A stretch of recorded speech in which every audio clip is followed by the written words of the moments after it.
और बेटी एक झोपड़ी में गांव के उस सिरे पर रहती थी। बेटी बाग से पत्तियां बटोर लाती, माँ भाड़ झोंकती, यही उनकी जीविका थी।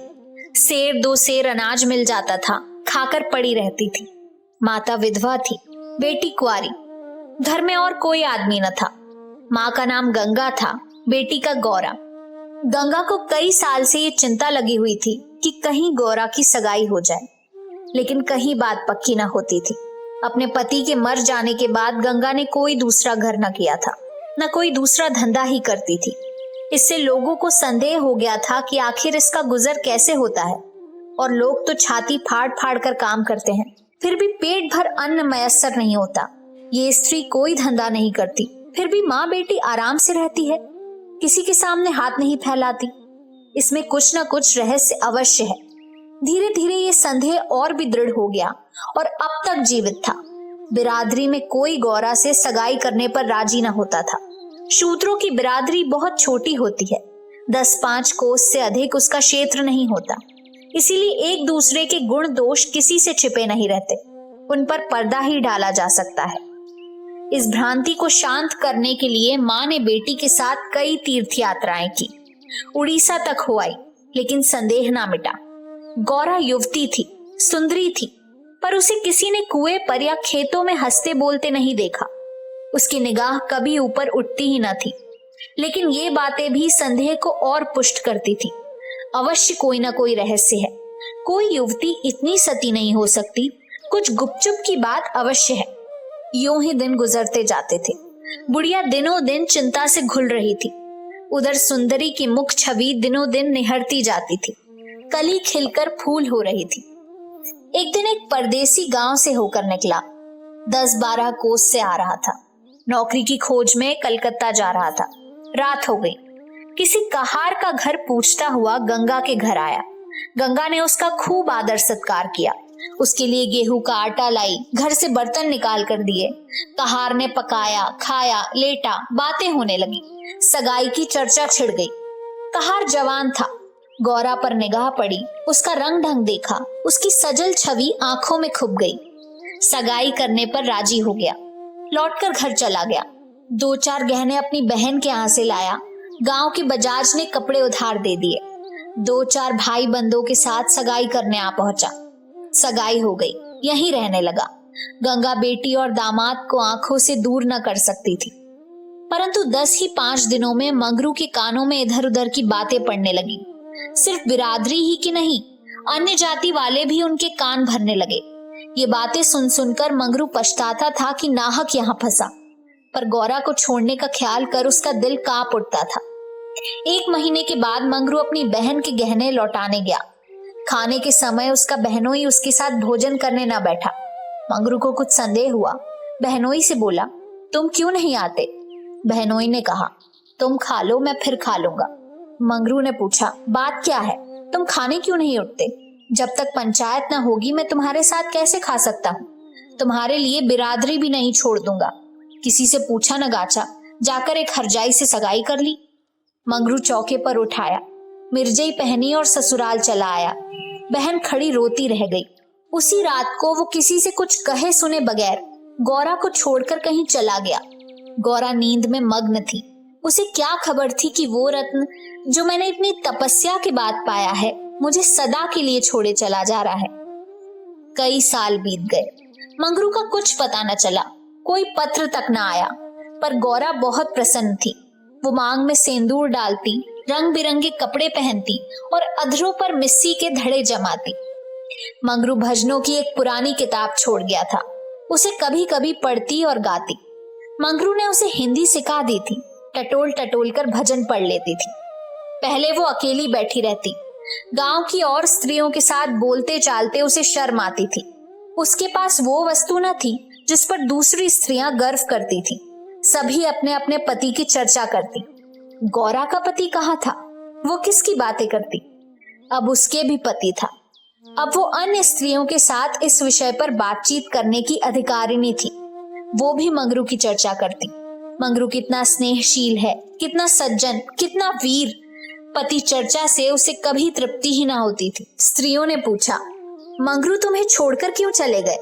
गौरा कहती, क्या करते, मर्द कभी ससुराल में पड़ा रहता है।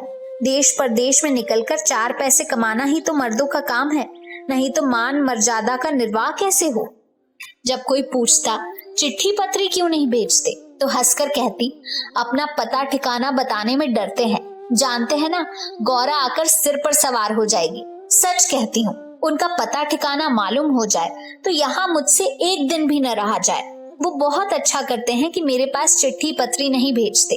बेचारे परदेश में कहाँ घर गृहस्थी संभालते फिरेंगे। एक दिन किसी सहेली ने कहा, हम ना मानेंगे, तुझसे जरूर मंगरू का झगड़ा हो गया है, नहीं तो बिना कुछ कहे सुने क्यों चले जाते। गौरा ने हंसकर कहा, बहन अपने देवता से भी कोई झगड़ा करता है, वो मेरे मालिक हैं, भला मैं उनसे झगड़ा करूंगी। जिस दिन झगड़े की नौबत आएगी कहीं डूब मरूंगी। मुझसे कहकर जाने पाते, मैं उनके पैरों से लिपट ना जाती। एक दिन कलकत्ता से एक आदमी आकर गंगा के घर ठहरा, पास ही के किसी गांव में अपना घर बताया। कलकत्ता में वो मंगरू के पड़ोस में ही रहता था। मंगरू ने उससे गौरा को अपने साथ लाने को कहा था। 2 साड़ियां और राह खर्च के लिए रुपये भी भेजे थे। गौरा फूली न समाई, बूढ़े ब्राह्मण के साथ चलने को तैयार हो गई। चलते वक्त वो गांव की सब औरतों से गले मिली। गंगा उसे स्टेशन तक पहुंचाने गई। सब कहते थे बेचारी लड़की के भाग जग गए, नहीं तो यहाँ कुड़ कुड़ कर मर जाती। रास्ते भर गौरा सोचती, न जाने वो कैसे हो गए होंगे। अब तो मूछें अच्छी तरह निकल आई होंगी।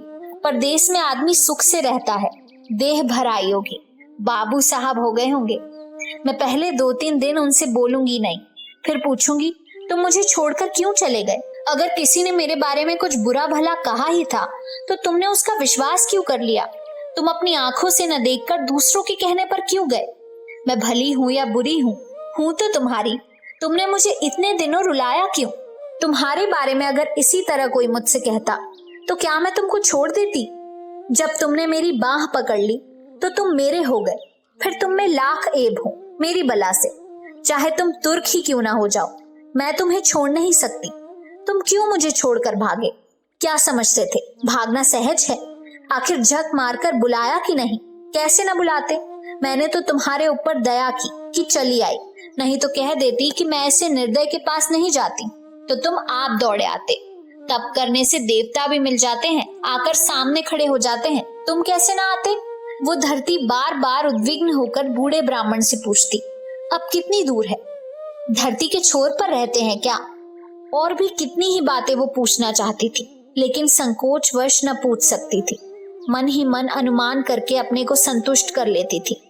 उनका मकान बड़ा सा होगा, शहर में लोग पक्के घरों में रहते हैं। जब उनका साहब इतना मानता है तो नौकर भी होगा। मैं नौकर को भगा दूंगी। मैं दिन भर पड़े पड़े क्या किया करूंगी। बीच बीच में उसे घर की याद भी आ जाती थी।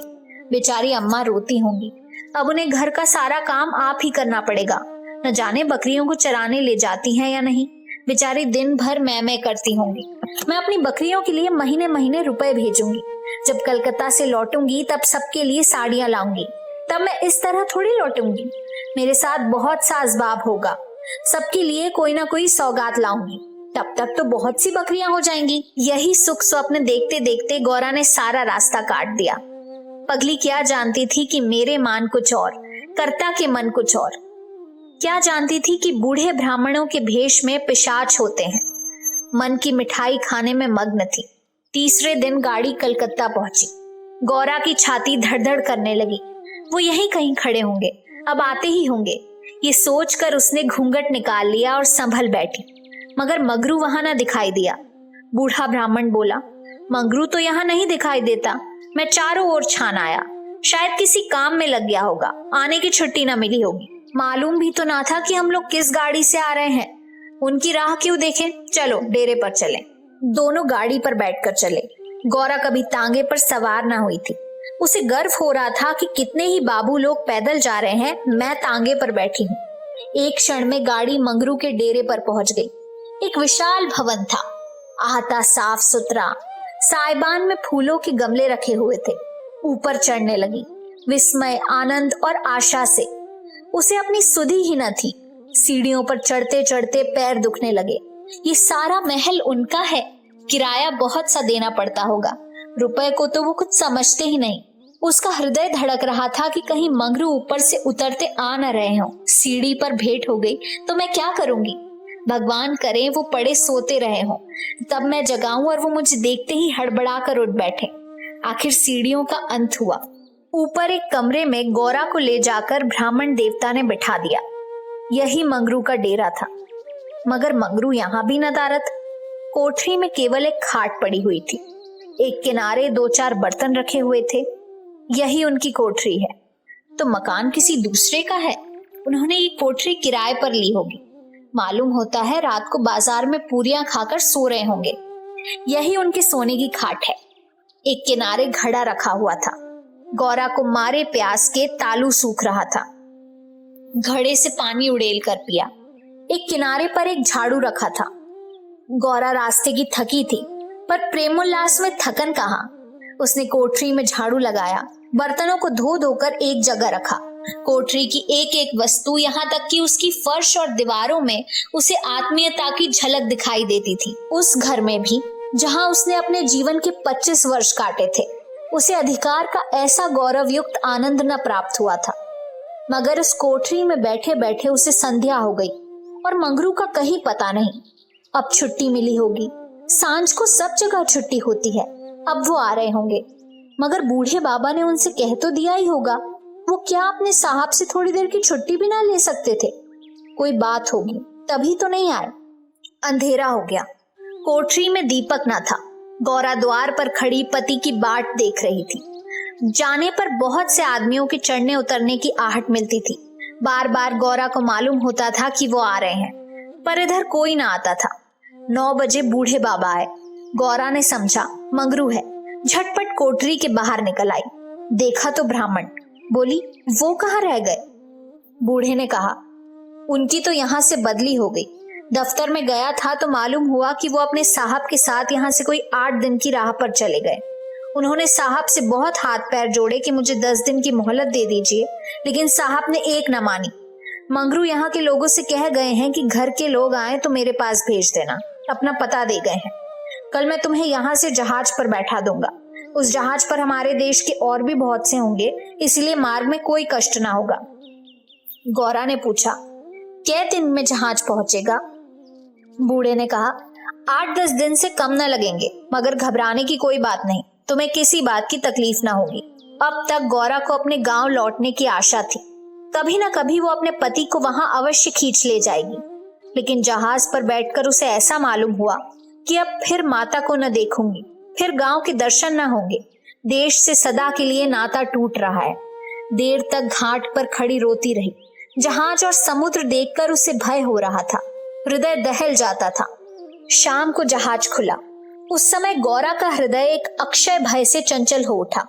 थोड़ी देर के लिए नैराश्य ने उस पर अपना आतंक जमा लिया। न जाने किस देश जा रही हूँ, उनसे भेंट भी होगी या नहीं, उन्हें कहाँ खोजती फिरूंगी, कोई पता ठिकाना भी तो नहीं मालूम। बार बार पछताती थी कि एक दिन पहले क्यों न चली आई। कलकत्ता में भेंट हो जाती तो मैं उन्हें वहां कभी न जाने देती। जहाज पर और कितने ही मुसाफिर थे। कुछ स्त्रियां भी थी, उनमें बराबर गाली गलौच होती रहती थी। इसीलिए गौरा को उनसे बात करने की इच्छा न होती थी। केवल एक स्त्री उदास दिखाई देती थी। गौरा ने उससे पूछा, तुम कहाँ जाती हो बहन? उस स्त्री की बड़ी बड़ी आंखें सजल हो गई। बोली, क्या बताऊं बहन, कहाँ जा रही हूँ? जहाँ भाग्य लिए जाता है वहीं जा रही हूँ। तुम कहाँ जाती हो? गौरा ने कहा, मैं तो अपने मालिक के पास जा रही हूँ, जहाँ ये जहाज रुकेगा। वो वही नौकर हैं। मैं कल आ जाती तो उनसे कलकत्ता में ही भेंट हो जाती। आने में देर हो गई। क्या जानती थी कि वो इतनी दूर चले जाएंगे, नहीं तो क्यों देर करती। स्त्री ने कहा, अरे बहन, कहीं तुम्हें भी तो कोई बहकाकर नहीं लाया है? तुम घर से किसके साथ आई हो? गौरा ने बताया, मेरे आदमी ने कलकत्ता से आदमी भेजाकर मुझे बुलाया था। वो आदमी तुम्हारी जान पहचान का था? नहीं, उस तरफ का एक बूढ़ा ब्राह्मण था। वही लंबा सा, दुबला पतला, लकलक बूढ़ा, जिसकी एक आंख में फूली पड़ी हुई है। हाँ हाँ वही। क्या तुम उसे जानती हो? उसी दुष्ट ने तो मेरा भी सर्वनाश किया। ईश्वर करे उसकी सातों पुश्ते नरक भोगे, उसका निर्वश हो जाए, कोई पानी देने वाला भी न रहे, कोड़ी होकर मरे। मैं अपना वृत्तांत सुनाऊं तो तुम समझोगी कि झूठ है, किसी को विश्वास ना आएगा। क्या कहूँ, बस यही समझ लो कि इसके कारण मैं न घर की रह गई न घाट की। किसी को मुंह नहीं दिखा सकती, मगर जान तो बड़ी प्यारी होती है। मेरिच के देश जा रही हूँ कि वहीं मेहनत मजदूरी करके जीवन के दिन काटूं। गौरा के प्राण नहों में समा गए। मालूम हुआ जहाज अथाह जल में डूबा जा रहा है। समझ गई बूढ़े ब्राह्मण ने दगा की। अपने गांव में सुना करती थी कि गरीब लोग मिर्च में भर्ती होने के लिए जाया करते हैं, मगर जो वहां जाता है वो फिर नहीं लौटता। हे भगवान, तुमने मुझे किस पाप का ये दंड दिया? बोली, ये सब क्यों लोगों को इस तरह छलकर मिर्च भेजते हैं? स्त्री ने बताया, रुपए के लोभ से, और किस लिए? सुनती हूँ आदमी पीछे इन सभी को कुछ रुपए मिलते हैं। मजूरी। गौरा सोचने लगी, अब क्या करूं? ये आशा नौका जिस पर बैठी हुई वो चली जा रही थी, टूट गई थी, और अब समुद्र की लहरों के सिवा उसकी रक्षा करने वाला कोई न था। जिस आधार पर उसने अपना जीवन भवन बनाया था वो जलमग्न हो गया। अब उसके लिए जल के सिवा और कहाँ आश्रय है? उसे अपनी माता की, अपने घर की, अपने गांव की, सहेलियों की याद आती और ऐसी घोर मर्म वेदना होने लगती मानो कोई सर्प अंतरस्थल में बैठा हुआ बार बार डस रहा हो। भगवान, अगर मुझे यही यातना देनी थी तो तुमने जन्म ही क्यों दिया था? तुम्हें दुखिया पर दया नहीं आती? जो पिसे हुए हैं उन्हीं को पीसते हो। करुण स्वर से बोली, तो अब क्या करना होगा बहन? स्त्री ने बताया, ये तो वहां पहुंचकर ही मालूम होगा। अगर मजूरी ही करनी पड़ी तो कोई बात नहीं, लेकिन अगर किसी ने कुदृष्टि से देखा तो मैंने निश्चय कर लिया है कि या तो उसी के प्राण ले लूंगी या अपने प्राण दे दूंगी। ये कहते कहते उसे अपना वृतांत सुनाने की वो उत्कट इच्छा हुई जो दुखियों को हुआ करती है। बोली, मैं बड़े घर की बेटी और उससे भी बड़े घर की बहू हूं, पर अभागिनी। विवाह के तीसरे ही साल पतिदेव का देहांत हो गया। चित्त की कुछ ऐसी दशा हो गई कि नित्य मालूम होता कि वो मुझे बुला रहे हैं। पहले तो आंख झपकते ही उनकी मूर्ति सामने आ जाती थी, लेकिन फिर तो ये दशा हो गई कि जागृत दशा में भी रह रहकर उनके दर्शन होने लगे। बस यही जान पड़ता था कि वो साक्षात खड़े बुला रहे हैं, पर किसी से शर्म के मारे कहती न थी। पर मन में ये शंका होती थी कि जब उनका देह वासन हो गया है तो वो मुझे दिखाई कैसे देते हैं? मैं इसे भ्रांति समझकर चित्त को शांत न कर सकती।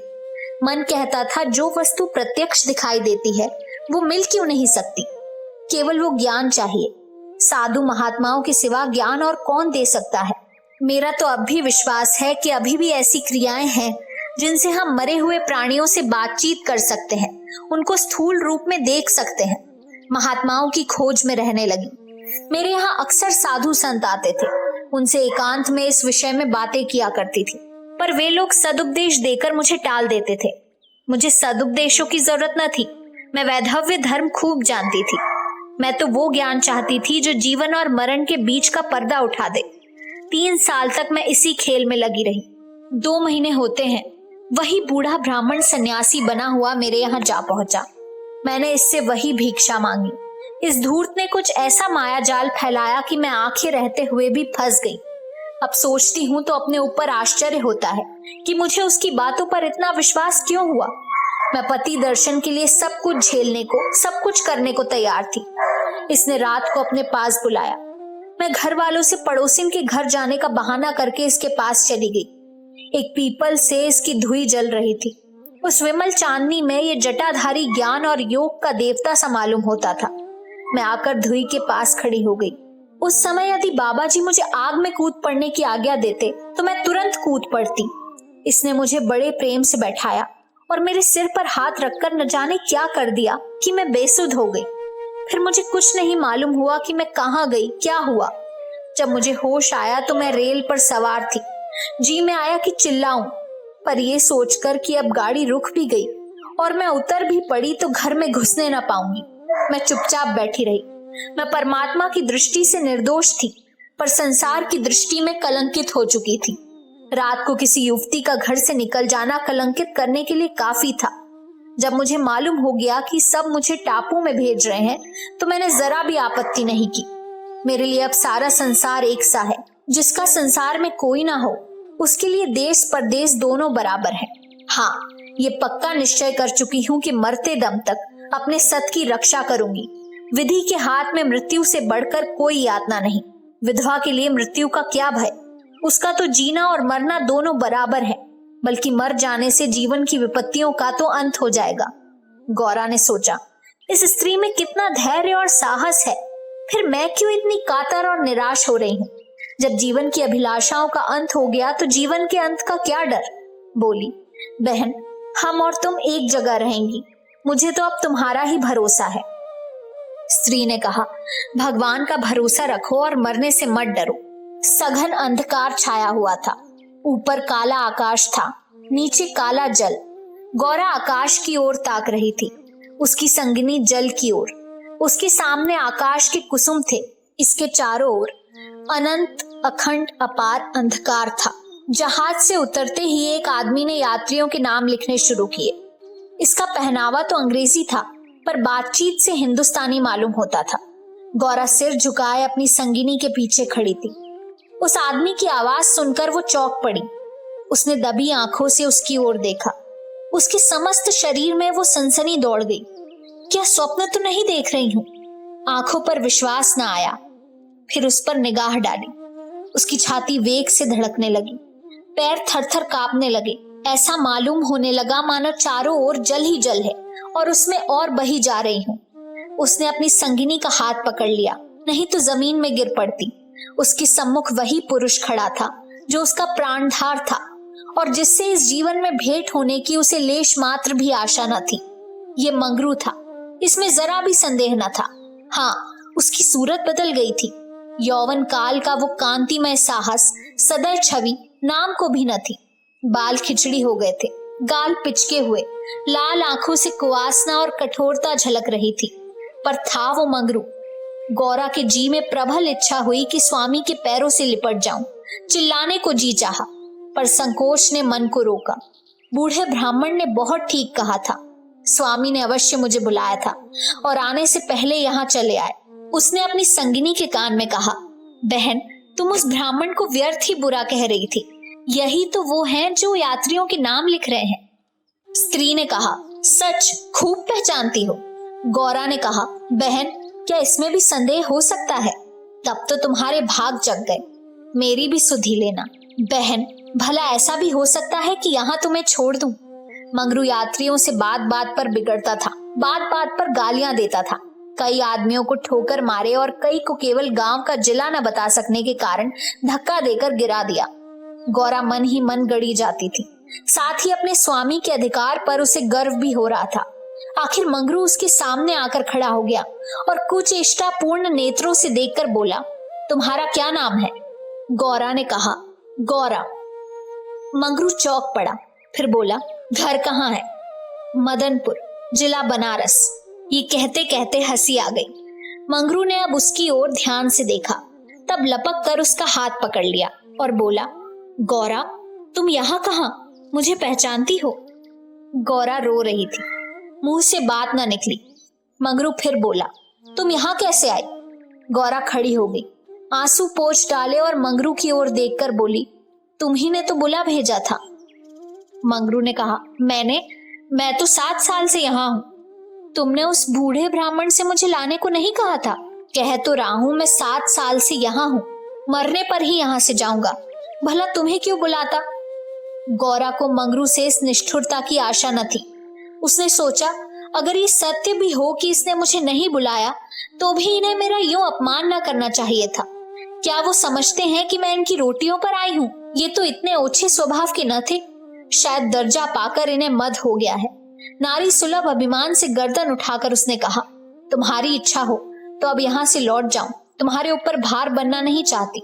मंगरू कुछ लज्जित होकर बोला, अब तुम यहाँ से लौट नहीं सकती गौरा, यहाँ आकर बिरला ही कोई लौटता है। ये कहकर वो कुछ देर चिंता में मग्न खड़ा रहा, मानो संकट में पड़ा हुआ हो कि क्या करना चाहिए। उसकी कठोर मुखाकृति पर दीनता का रंग झलक पड़ा। तब कातर स्वर से बोला, जब आ ही गई हो तो रहो, जैसी कुछ पड़ेगी देखी जाएगी। गौरा ने पूछा, जहाज फिर कब लौटेगा? तुम यहाँ से 5 बरस के पहले नहीं जा सकती। क्यों, क्या कुछ जबरदस्ती है? हाँ, यहाँ का यही हुक्म है। तो फिर मैं अलग मजूरी करके अपना पेट पालूंगी। मंगरू ने सजल नेत्र होकर कहा, जब तक मैं जीता हूं तुम मुझसे अलग नहीं रह सकती। तुम्हारे ऊपर भार बनकर ना रहूंगी। मैं तुम्हें भार नहीं समझता गौरा, लेकिन ये जगह तुम जैसी देवियों के रहने लायक नहीं है। नहीं तो अब तक मैंने तुम्हें कब का बुला लिया होता। वही बूढ़ा आदमी जिसने तुम्हें बहकाया मुझे घर से आते समय पटने में मिल गया और झांसा देकर मुझे यहाँ भर्ती कर दिया। तब से यही पड़ा हुआ हूँ। चलो मेरे घर में रहो, वहां बातें होंगी। ये दूसरी औरत कौन है? ये मेरी सखी है, इन्हें भी बूढ़ा बहका लाया। ये तो किसी कोठी में जाएंगी। इन सब आदमियों की बाट होगी, जिसके हिस्से में जितने आदमी आएंगे उतने हर एक कोठी में भेजे जाएंगे। ये तो मेरे साथ रहना चाहती है। अच्छी बात है, इन्हें भी लेती चलो। यात्रियों के नाम तो लिखे ही जा चुके थे। मंगरू ने उन्हें एक चपरासी को सौंपकर दोनों औरतों के साथ घर की राह ली। दोनों ओर सघन वृक्षों की कतारें थी। जहां तक निगाह जाती थी ऊख ही ऊख दिखाई देती थी। समुद्र की ओर से शीतल निर्मल वायु के झोंके आ रहे थे। अत्यंत सुरमय दृश्य था, पर मंगरू की निगाहें उस ओर न थी। वो भूमि की ओर ताकता, सिर झुकाए संदिग्ध चाल से चला जा रहा था, मानो मन ही मन कोई समस्या हल कर रहा था। थोड़ी ही दूर गए थे कि सामने से दो आदमी आते हुए दिखाई दिए। समीप आकर दोनों रुक गए और एक ने हंसकर कहा, मंगरू, इनमें से एक हमारी है। दूसरा बोला, और दूसरी मेरी। मंगरू का चेहरा तमतमा उठा था। भीषण क्रोध से कांपता हुआ बोला, ये दोनों मेरे घर की औरतें हैं, समझ गए? इन दोनों ने जोर से कह कहा मारा और एक ने गौरा के समीप आकर उसका हाथ पकड़ने की चेष्टा करके कहा, ये मेरी है, चाहे तुम्हारे घर की हो चाहे बाहर की। बच्चा, हमें चकमा देते हो? मंगरू ने कहा, कासिम, इन्हें मत छेड़ो, नहीं तो अच्छा ना होगा। मैंने कह दिया ये मेरे घर की औरतें हैं। मंगरू की आंखों से अग्नि की ज्वाला सी निकल रही थी। वो दानव उसके मुख का भाव देखकर कुछ सहम गए और समझ लेने की धमकी देकर आगे बढ़े, किंतु मंगरू के अधिकार क्षेत्र से बाहर पहुंचते ही एक ने पीछे से ललकार कर कहा, देखे कहां लेके जाते हो?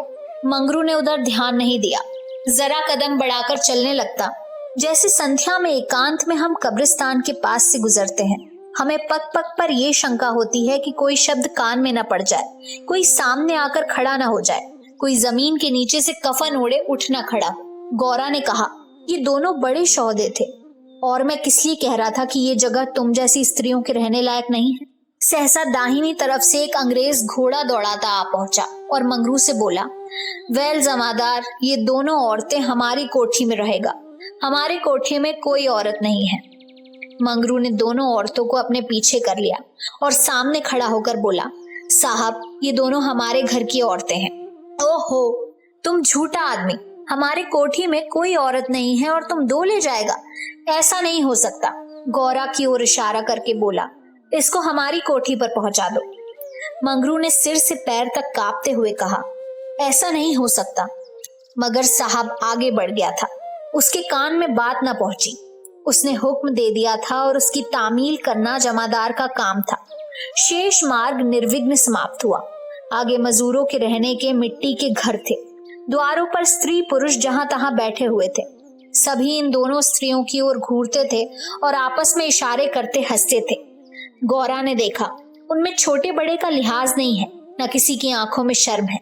एक भदैसल औरत ने हाथ पर चिलम पीते हुए अपनी पड़ोसिन से कहा, 4 दिन की चांदनी फिर अंधेरा पाक। दूसरी अपनी चोटी गुथती हुई बोली, कलोर है ना। मंगरू दिन भर द्वार पर बैठा रहा, मानो कोई किसान अपने मटर के खेत की रखवाली कर रहा हो। कोठरी में दोनों स्त्रियां बैठी अपने नसीबों को रो रही थी। इतनी देर में दोनों को यहाँ की दशा का परिचय कराया गया था।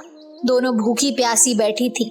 यहाँ का रंग देखकर भूख प्यास सब भाग गई थी।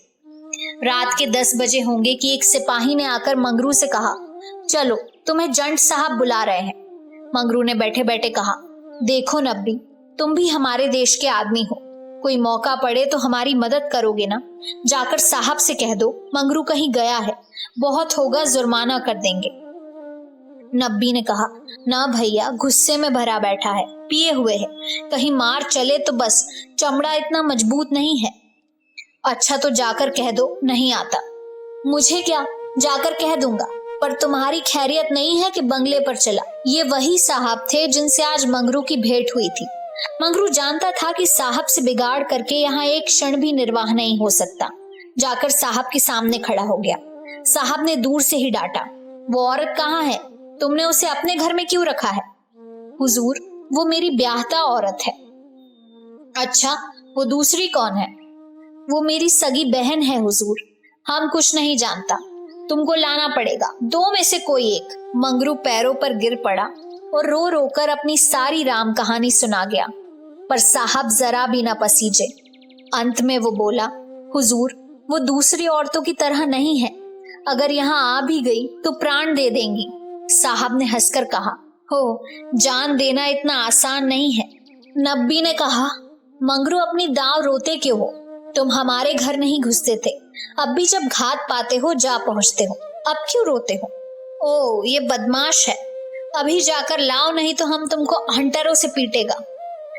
हुजूर जितना चाहे पीट ले, मगर मुझसे ये काम करने को न कहे जो मैं जीते जी नहीं कर सकता। हमें 100 हंटर मारेगा। हुजूर 1000 हंटर मार ले, लेकिन मेरे घर की औरतों से ना बोले। एजेंट नशे में चूर था। हंटर लेकर मंगरू पर पिल पड़ा और लगा सड़ासड़ जमाने। 10-12 कौड़े मंगरू ने धैर्य के साथ सहे, फिर हाय हाय करने लगा। देह की खाल फट गई थी और मांस पर चाबुक पड़ता था, तो बहुत जब्त करने पर भी कंठ से आर्त ध्वनि निकल आती थी। और अभी 100 में कुछ 15 चाबुक पड़े थे। रात के 10 बज गए थे। चारों ओर सन्नाटा छाया था और उस नीरव अंधकार में मंगरू का करुण विलाप किसी पक्षी की भांति आकाश में मंडला रहा था। वृक्षों के समूह भी हत बुद्धि से खड़े मौन रोदन की मूर्ति बने हुए थे। ये पाषाण हृदय लंपट विवेक शून्य जमादार इस समय एक अपरिचित स्त्री के सतीत्व की रक्षा करने के लिए अपने प्राण तक देने को तैयार था, केवल इस नाते कि ये उसकी पत्नी की संगिनी थी। वो समस्त संसार की नजरों में गिरना गवारा कर सकता था, पर अपनी पत्नी की भक्ति पर अखंड राज्य करना चाहता था। इसमें अणुमात्र की कमी भी उसके लिए असहाय थी। उस अलौकिक भक्ति के सामने उसके जीवन का क्या मूल्य था? ब्राह्मणी तो जमीन पर ही सो गई थी, पर गौरा बैठी पति की बाट जोह रही थी। अभी तक वो उससे कोई बात नहीं कर सकी थी। 7 वर्षों की विपत्ति कथा कहने और सुनने के लिए बहुत समय की जरूरत थी, और रात के सिवा वो समय फिर कब मिल सकता था? उसे ब्राह्मणी पर कुछ क्रोध सा आ रहा था कि क्यों मेरे गले का हार हुई। इसी के कारण तो वो घर में नहीं आ रहे हैं। यकायक वो किसी का रोना सुनकर चौंक पड़ी। भगवान, इतनी रात गए कौन दुख का मारा रो रहा है? अवश्य कोई कहीं मर गया है। वो उठकर द्वार पर आई और ये अनुमान करके कि मंगरू यहाँ बैठा हुआ है, बोली, वो कौन रो रहा है, जरा देखो तो। लेकिन जब कोई जवाब न मिला तो वो स्वयं कान लगाकर सुनने लगी। सहसा उसका कलेजा धक्सा हो गया। तो ये उन्हीं की आवाज है। अब आवाज साफ सुनाई दे रही थी, मंगरू की आवाज थी। वो द्वार के बाहर निकल आई। उसके सामने एक गोली के अंपे पर एजेंट का बंगला था। उसी तरफ से आवाज आ रही थी। कोई उन्हें मार रहा है। आदमी मार पड़ने पर ही इस तरह रोता है। मालूम होता है वही साहब उन्हें मार रहा है। वो वहां खड़ी न रह सकी, पूरी शक्ति से उस बंगले की ओर दौड़ी। रास्ता साफ था। एक क्षण में वो फाटक पर पहुंच गई। फाटक बंद था। उसने जोर से फाटक पर धक्का दिया, लेकिन वो फाटक न खुला और कई बार जोर जोर से पुकारने पर भी कोई बाहर न निकला। तो वो फाटक के जंगलों पर पैर रखकर भीतर कूद पड़ी और उस पार जाते ही उसने एक रोमांचकारी दृश्य देखा। मंगरू नंगे बदन बरामदे में खड़ा था और एक अंग्रेज उसे हंटरों से मार रहा था। गौरा की आंखों के सामने अंधेरा छा गया। वो एक छलांग में साहब के सामने जाकर खड़ी हो गई और मंगरू को अपने अक्षय प्रेम सबल हाथों से ढांककर बोली, सरकार दया करो, इनके बदले मुझे जितना मार लो, पर इनको छोड़ दो। एजेंट ने हाथ रोक लिया और उन्मत्त की भांति गौरा की ओर कई कदम आकर बोला, हम इसको छोड़ दें तो तुम मेरे पास रहेगा? मंगरू के नथने फड़कने लगे। ये पामर नीच अंग्रेज मेरी पत्नी से इस तरह की बातें कर रहा है। अब तक वो जिस अमूल्य रत्न की रक्षा के लिए इतनी यातनाएं सह रहा था, वही वस्तु साहब के हाथ में चली जा रही है। ये असहाय था। उसने चाहा कि लपक कर साहब की गर्दन पर चढ़ बैठूं। जो कुछ होना है हो जाए, ये अपमान सहने के बाद जीकर ही क्या करूंगा। लेकिन नब्बी ने उसे तुरंत पकड़ लिया और कई आदमियों को बुलाकर उसके हाथ पांव बांध दिए। मंगरू भूमि पर छटपटाने लगा। गौरा रोती हुई साहब के पैरों पर गिर पड़ी और बोली, हुजूर, इन्हें छोड़ दें, मुझ पर दया करें। तुम हमारे पास रहेगा? गौरा ने खून का घूंट पीकर कहा, हाँ रहूंगी। बाहर मंगरू बरामदे में पड़ा कराह रहा था। उसकी देह में सूजन थी और घावों में जलन। सारे अंग जकड़ गए थे, हिलने की भी शक्ति न थी। हवा घावों में शर के समान चुभती थी, लेकिन ये व्यथा वो सह न सकता था। असहाय ये था कि साहब गौरा के साथ इसी घर में विहार कर रहा है और मैं कुछ नहीं कर सकता। उसे अपनी पीड़ा भूल सी गई थी। कान लगाए सुन रहा था कि उनकी बातों की भनक कान में पड़ जाए तो देखूं क्या बातें हो रही है। गौरा अवश्य चिल्लाकर भागेगी और साहब उसके पीछे दौड़ेगा। अगर मुझसे उठा जाता तो उस वक्त बच्चा को खोदकर गाड़ ही देता, लेकिन बड़ी देर हो गई। न तो गौरा चिल्लाई, न बंगले से निकलकर भागी। वो सजे सजाए कमरे में साहब के साथ बैठी सोच रही थी, क्या इसमें तनिक भी दया नहीं है? मंगरू का पीड़ा क्रंदन सुन सुनकर उसके हृदय के टुकड़े हुए जाते थे। क्या इसके अपने भाई बंधु माँ बहन नहीं है? माता यहाँ होती तो उसे इतना अत्याचार न करने देती। मेरी अम्मा लड़कों पर कितना बिगड़ती थी जब वो किसी को पेड़ पर ढेले चलाते देखती थी। पेड़ में भी प्राण होते हैं, क्या इसकी माता इसे एक आदमी के प्राण लेते देखकर भी इसे मना ना करती? साहब शराब पी रहा था और गौरा गोश्त काटने का छुरा हाथ में लिए खेल रही थी। सहसा गौरा की निगाह एक चित्र की ओर गई। उसमें एक माता बैठी हुई थी। गौरा ने पूछा, साहब ये किसकी तस्वीर है? साहब ने शराब का गिलास मेज पर रखकर कहा, ओ ये हमारे खुदा की माँ मरियम है। गौरा ने कहा, बड़ी अच्छी तस्वीर है। क्यों साहब, तुम्हारी माँ जीती है ना? वो मर गया। जब हम यहाँ आया तो वो बीमार हो गया, हम उसको देख भी नहीं सका। साहब के मुखमंडल पर करुणा की झलक दिखाई दी। गौरा बोली, तब तो उन्हें बड़ा दुख हुआ होगा। तुम्हें अपनी माता का प्यार नहीं था? वो रो रो कर मर गई और तुम देखने भी नहीं गए, तभी तुम्हारा दिल कड़ा है। साहब ने कहा, नहीं नहीं, हम अपनी माता को बहुत चाहता था। वैसी औरत दुनिया में ना होगी। हमारा बाप हमको बहुत छोटा सा छोड़कर मर गया था। माता ने कोयले की खान में मजूरी करके हमको पाला। तब तो वो देवी थी। इतनी गरीबी का दुख सहकर भी तुम्हें दूसरे पर तरस नहीं आता? क्या वो दया की देवी तुम्हारी बेदर्दी देखकर दुखी ना होती होंगी? उनकी कोई तस्वीर तुम्हारे पास है? ओ, हमारे पास उनके कई फोटो हैं। देखो, वो उन्हीं की तस्वीर है, वहां दीवार पर। गौरा ने समीप जाकर तस्वीर देखी और करुण स्वर में बोली, सचमुच देवी थी। जान पड़ता है दया की देवी है। वो तुम्हें कभी मारती थी कि नहीं? मैं तो जानती हूँ वो कभी किसी पर न बिगड़ती होंगी। बिल्कुल दया की मूर्ति है। मामा हमको कभी नहीं मारता था। वो बहुत गरीब था, पर अपने कमाई में कुछ न कुछ जरूर खैरात करता था। किसी बेबाप के बाग को देखकर उसकी आंखों में आंसू भर आता था और वो बहुत ही दयावान था। गौरा ने तिरस्कार के स्वर में कहा, और उसी देवी के पुत्र होकर तुम इतने निर्दयी हो? क्या वो होती तो तुम्हें किसी को इस तरह हत्यारों की भांति मारने देती? वो सरग में रो रही होंगी। सरग नरक तो तुम्हारे यहाँ भी होगा। ऐसी देवी के पुत्र कैसे हो गए? गौरा को ये बातें कहते हुए जरा भी भय न होता था। उसने अपने मन में एक दृढ़ संकल्प कर लिया था और अब उसे किसी प्रकार का भय न था। जान से हाथ धो लेने का निश्चय कर लेने के बाद भय की छाया भी नहीं रह जाती। किंतु वो हृदय शून्य अंग्रेज इन तिरस्कारों पर आग हो जाने के बदले और भी नम्र होता जाता था। गौरा मानवीय भावों से कितनी ही अनभिज्ञ हो, पर इतना जानती थी कि अपनी जननी के लिए प्रत्येक हृदय में, चाहे वो साधु का हो या कसाई का, आदर और प्रेम का एक कोना सुरक्षित रहता है। ऐसा भी कोई अभागा प्राणी है जिसे मात्र स्नेह की स्मृति थोड़ी देर के लिए रुला न देती हो, उसके हृदय के कोमल भाव को जगा न देती हो। साहब की आंखें डबडबा गई थी, सिर झुकाए बैठा रहा। गौरा ने फिर उसी ध्वनि में कहा, तुमने उनकी सारी तपस्या धूल में मिला दी। जिस देवी ने मर मर कर तुम्हारा पालन किया, उसी को मरने के पीछे इतना कष्ट दे रहे हो। क्या इसीलिए माता अपने पुत्र को अपना रक्त पिला पिला कर पालती है? अगर वो बोल सकती तो क्या चुप बैठी रहती? तुम्हारे हाथ पकड़ सकती तो न पकड़ती? मैं तो समझती हूँ वो जीती होती तो इस वक्त विष खाकर मर जाती। साहब अब जब्त न कर सके। नशे में क्रोध की भांति ग्लानि का वेग सहज ही में उठाता है। दोनों हाथों से मुंह छिपाकर साहब ने रोना शुरू किया और इतना रोया कि हिचकी बंद गई।